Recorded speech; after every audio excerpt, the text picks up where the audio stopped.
What's up, everyone? I'm Aaron Schatz, Editor-in-Chief of ASE Publishing, and welcome to another ASE Labs video review. Today we'll be reviewing the Kingston Y Drive.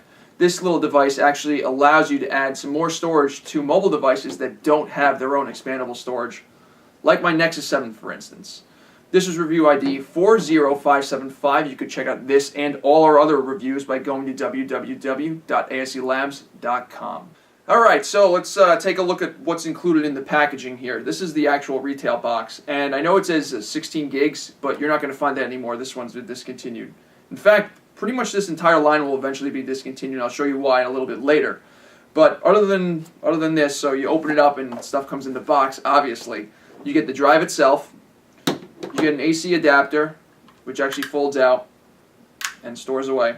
It's actually a USB AC adapter, which is really nice. And included is the USB cord, and unfortunately it's mini USB, but the reason it's mini USB is because this product is quite a few years old when mini USB was actually very popular. Nowadays micro USB is much more popular, but still, you know, most people have mini USB cords, so that's not that big of a deal. And you get some instructions along with it. The Nexus 7 that I have on this desk is not included. Alright, so you're asking yourself, what is a Y drive? Well, this is a Y drive. But what's it used for? Well, let's take, for example, my Nexus 7. Nexus 7 is great. I like Google devices, I like Nexus devices, and obviously I'm a very big Android proponent.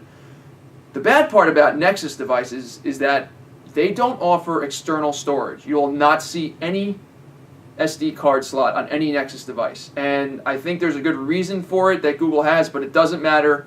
It sucks for expanding the storage of their device. So basically, I bought a Nexus 7 8 gig, and now I'm limited to 8 gigs, and that really stinks. Because when I take it on trips, all of a sudden I don't have enough space. So that sucks, and this is where the Y drive comes in. The Y drive is basically an external hard drive that operates over Wi-Fi to connect to mobile devices. And it was originally made for iOS products because they were really the start of limiting the internal storage and not having any external storage support at all.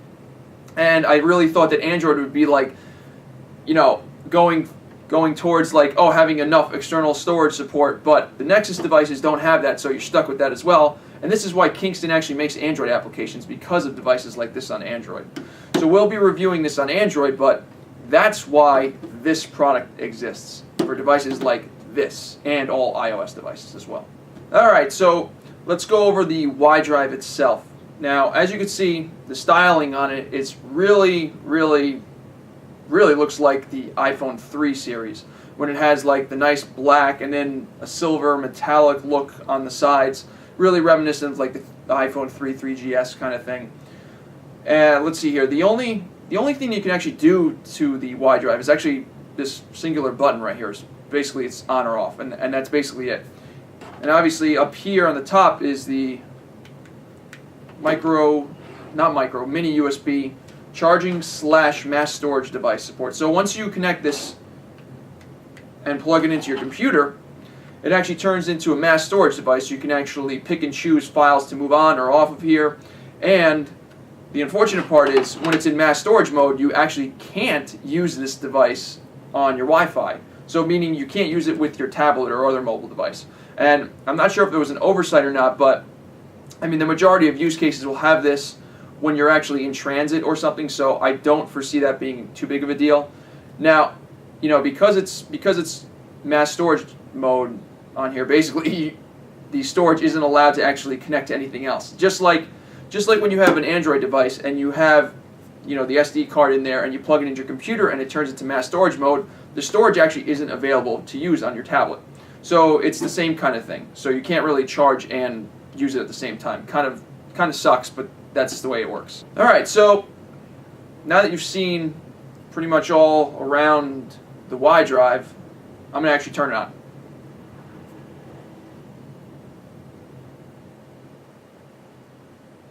And there's a really faint green glow in this, and it's turning on. And there'll be a series of LEDs here and one, I think, here, that actually tell you when the unit's actually communicating and such. So we're going to let that boot up for a little bit, and while I'm doing that, I'm going to turn on my Nexus 7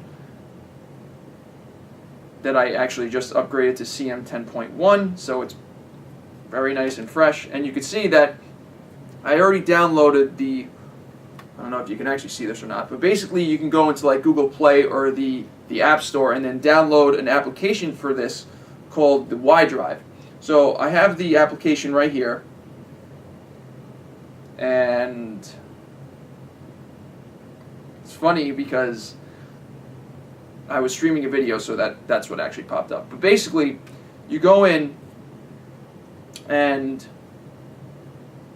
download the application, and then you run the application, and then when you run it, you're going to find that nothing's going to happen. So what you have to do is you have to initially set up the actual Y drive for use on this, or the other way around. So how you do that is basically this creates a Wi-Fi network. So what we're going to do is we're going to change the Wi-Fi network that I have on here to the actual Y drive, which I already renamed to ASE Y drive, just because that's how I roll.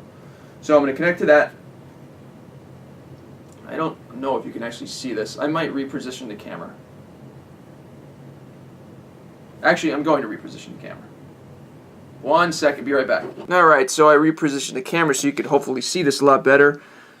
And to be honest, it's going to be really hard for me to do this upside down, but let's see what I can do. Okay, so this is on, and basically I'm going to make sure that it's connected to the network that this is, and you could see that it is already. So what we're going to do is I'm going to start this application up. And now you can see that the application on Android actually does, it shows the local storage and the Y drive. So I'm going to click the Y drive, because that's what you would do. And you can see that I only have one folder of stuff in there. It's actually the Insanity workouts. Really cool stuff, by the way. So if you actually want to do some workouts, I recommend doing the Insanity stuff. It's like a boot camp kind of thing. But anyway, if you click the actual menu button, you can actually see, it'll sort the videos, music, and photos, and then back to home, obviously, which is the root of this. So let's go to settings. Now, very interesting. How this actually works is all the settings are through a web browser. So if you actually navigate to basically this web address right here, you can get to the settings page, regardless if you have the application or not. This works on a PC as well. And I believe there's an actual firmware update that allows you to interact on the files through the website itself that this actually has. And this actually is a streaming thing. So this will actually stream files over the web, over this internal web browser, that's the web server that's on this little device here. So that's how this actually works. So let's go into settings. And you can see that this is where I changed the device name. And you can actually set up security if you wanted to. I'm not going to because it's just a test after all. So click done. As you can see, it's very like iOS looking. So every time you change a setting, it's going to have to reboot. So I will be right back so I don't bore you with this. Back to the general settings page. So let me show you the network connections. Okay. So you can see that this actually allows you to use this device in bridge mode. So basically, when you have the Y drive and you're using the Y drive with your mobile device, you can see that I'm not actually connected to the internet because basically I'm connecting to the Y drive. That kind of limits its use when you're in like a house or something. But obviously, if you're in like a hotel room and there's no internet, or you're out on a trip somewhere and you need the storage, this doesn't matter at all. So you can actually bridge this to your network that you actually have in your house or hotel room or whatever. Unfortunately, the Y drive acts really finicky on networks that have like high security, like WPA or WPA2, or like mixed mode networks, which I think a firmware update may fix that. But for now, at least the drive as it came to me, like it doesn't really connect to my network unless I took off encryption. So, or like went to WEP, and that to me, I'm not going to do that anyway. But I tethered it to my phone and it works fine. So the bridging does work, except, with some caveats. So if you're in like a hotel room or you're, tethering with your phone or something, it'll probably work fine. Just know that like if you have like some complicated security like WPA or WPA2, or you have a mixed mode network, obviously you might run into a little bit of trouble. But like I said, the majority of cases that you're going to use this are probably, you're not going to need to bridge the connection anyway because you just want to access the local storage. So let's go back and upgrade firmware. Basically, it never worked for me, so I don't even know. You can update the firmware on a computer with this, and it supports Mac and Windows, so I obviously didn't do that. Alright, so that's this. Let's go back. Actually, I'll just go back this way.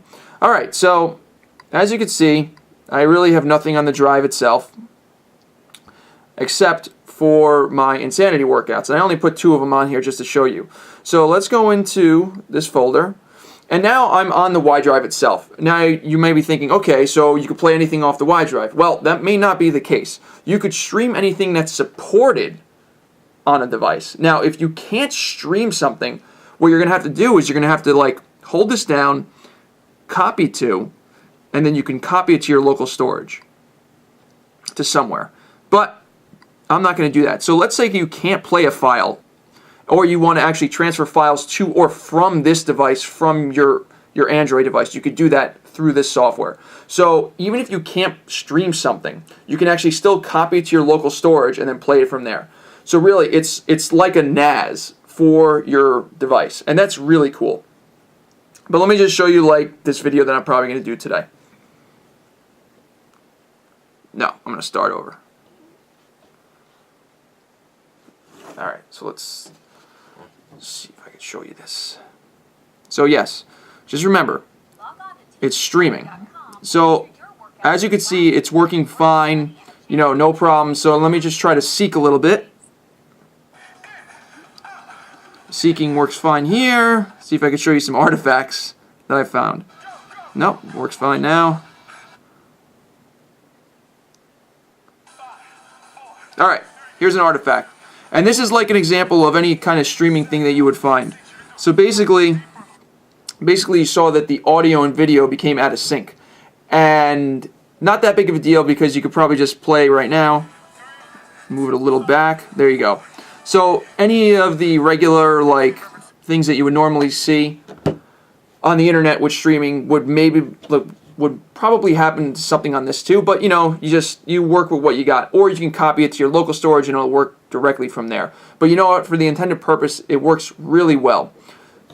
So let me see if there's anything else in the application I want to show you. Back into here, and as you can see, the application actually starts up to show this kind of stuff here, even though this is MX Player. So I'm just going to back a few times. Okay, so one more thing I want to show you. I don't know if you can see this actually, I'm sorry. So one more thing I want to show you. Let me just go back again. If you click local storage on here, you can actually see all the local storage on my device. So for instance, if I go down to pictures, for instance, and I think I have some screenshots in here. Let's say I wanted to like back those up to my Y drive. Well, I could do that. Let's just see if I could do it this way. I can copy the whole thing to the Y drive itself. Done. And you could see that it's transferring. I'm sorry, I keep putting it down.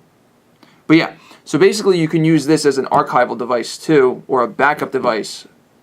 So you don't have to like, let's say you were taking pictures with a mobile phone and you want to copy everything wirelessly through this, you can do that. And that's a really cool feature, I think. So there's a lot of use cases that the Y drive doesn't actually do what it's, you know, it wasn't meant to do that, but it'll work in a lot of use cases that it wasn't really designed for. So it's a really cool device. It does pretty much more than what it advertised. And you know what? For devices like my Nexus 7 that doesn't have external storage, this is like the next best thing. So that's how the Y drive works, and really it works fairly well for the use cases that it's supposed to handle. And you know, it's relatively inexpensive. It's only like, it's less than $100 for the 32 gig model. They don't even make the 16 gig model anymore. And that's really cool because you can get 32 gigs of storage for less than $100, and it also works with 3 different devices at once. So you can have, you know, a few Nexus devices or a couple of iOS devices all interacting at the same time, streaming, copying files, whatever. So it actually works for the intended purpose. And if you're stuck with a device like I have, that you can't have an external storage support like an SD card that you could just pop in there, this is actually the next best thing. Now, granted, even this is limiting because there's no external storage to this, but in the future, you'll see products from Kingston that actually has storage, external storage built into stuff like this. And in fact, let me show you something real quick. What I want to show you is this little drive. this is actually a beta product that Kingston's producing. It's actually the new version of this. It's called the Y-Drive Plus in the Mobile Light division. Just like I reviewed Mobile Light products in the past. Unfortunately, this is a beta product, and there's a little kinks and stuff, so I'm actually helping Kingston actually beta test this stuff and giving them some feedback and stuff. But as you can see on this side here, you've got removable card storage, so you can actually have this sort of thing with external storage. So basically this plus this should be what is already built into this device already, but it's not. But you get total expandable storage with this device right here. And really, this is what this should have been, but you know what? It's really nice to see that the companies are actually getting to the point where they should be. But you know what? As a stopgap solution, this is actually a really nice product. This won't be on the market for a little bit, so if you do need external storage, or not external, but additional storage than your devices have, really cool product. I know a lot of people that actually have these, and they swear by them because basically they're stuck with a device that doesn't have more storage than they actually would need, and they have to buy something like this, and they can actually use it. So yeah, if you need this, if you need a device like this, and you don't want to spend basically tons of money getting another device just because it doesn't have enough storage, you buy this, and then you can actually use your current device with it and actually have all the storage you may need. Now, it doesn't have, you know, external storage, but hopefully that you can get from 32 to 128 gigs of additional storage using this for a relatively inexpensive price. And to me, that is a worthwhile thing if you need it. Now, I'm sure not everybody's going to need this because, like I said, I have an 8 gig Nexus 7, and the only time that I ever actually encountered a storage problem was when I went on vacation.